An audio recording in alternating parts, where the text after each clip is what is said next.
Alright, so we are working on an equinox. I'm replacing a battery. What you see so far is what I've taken off.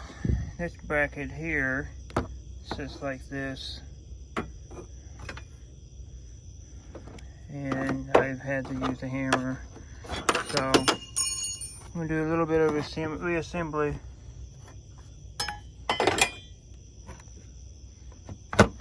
Okay. This computer has one bolt. It screws on. Take it off at 10 mil. This takes off with a 10 mil. You pop this here off, you pop that here off, you pop that off. Flat tip, whatever. They're plastic. Use a flat tip to get right in that little crevice. I just used the crescent, the open box. Got it right in there, popped it right off. Once that's done, be able to get in here and flip this right up. That's where it folds. The screw right here,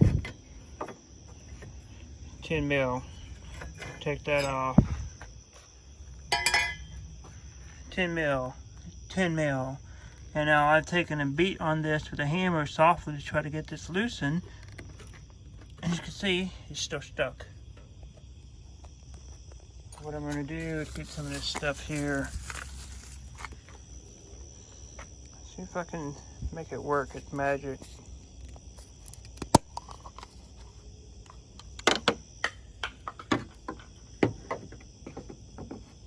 Do this live, real time.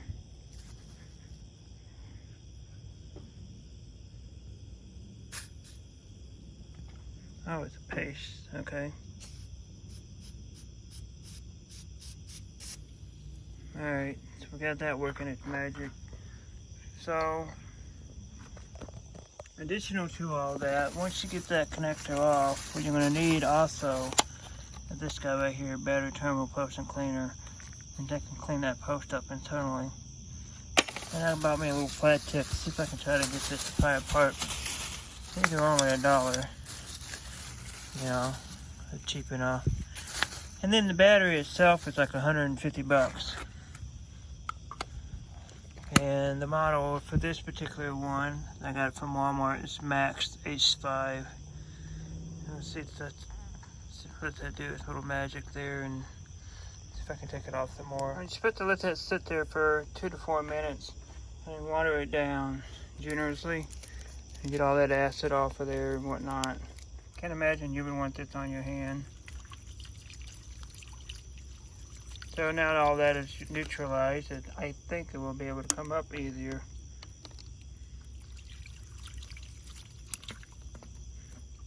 When I say I beat on this thing with back and forth with a hammer, I literally had to beat on this to get this loose. And all I needed was that spray. Man, I tell you. I think that spray was like $4 or something. I got it at Walmart. I'll get that up here just like that. Oh, man. Wow. It's amazing. I recommend this spray. It's just, it's awesome. We're going to remove this battery, and I'm going to clean the terminal post here. And we'll get this out, and we'll put the new one back in. This is the battery terminal cleaner. It separates like this.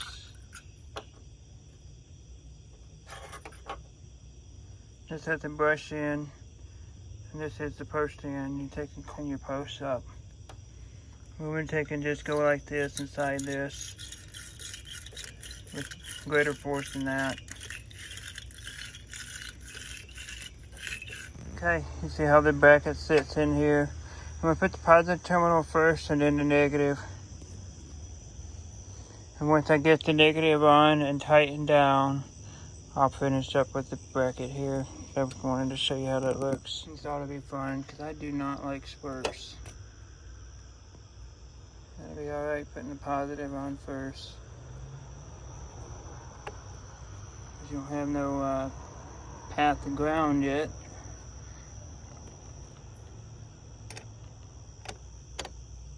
As long as you don't touch the metal with this here, you'll be alright.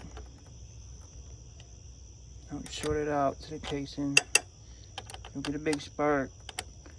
And if you don't keep it off of it, then you'll have all kinds of other issues. Yeah, your wrench might glow orange.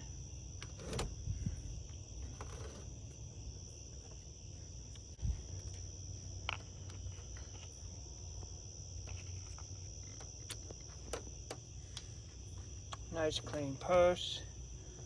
Do the same with this. And this had this one little nut right here put on it yet.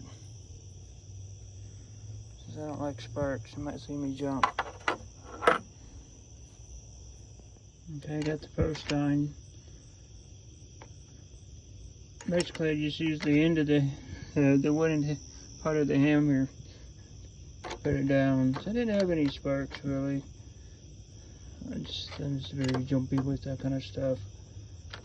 I need 2 hands for this. Basically all I'm doing now is just tightening this screw, this nut on this bolt here.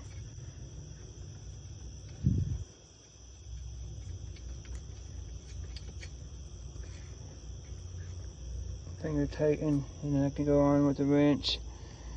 If it was me, I'd put something over this, like some type of, I don't know, a cover of some sort. So like a silicone tube. Keep the rust and corrosion off of that bolt. Your threads are nice and clean. We take that bolt and the nut off next time. Tighten that up, and then I'll tighten this up. Again, you need a 10 mil.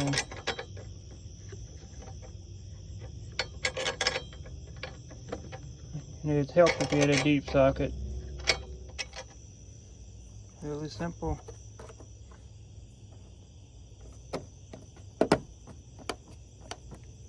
And then this just sits, this cover will come off. This just sits like this, and once you get it in a right groove, it'll just slide forward. Now I got it in. And what I like to typically do is just finger tighten this screw here, just in case I ever have to take and get into that again. I know the car works. I'm able to take and get lights and dash again. Hope that helps you out. Thanks for watching, guys. We'll see you next time.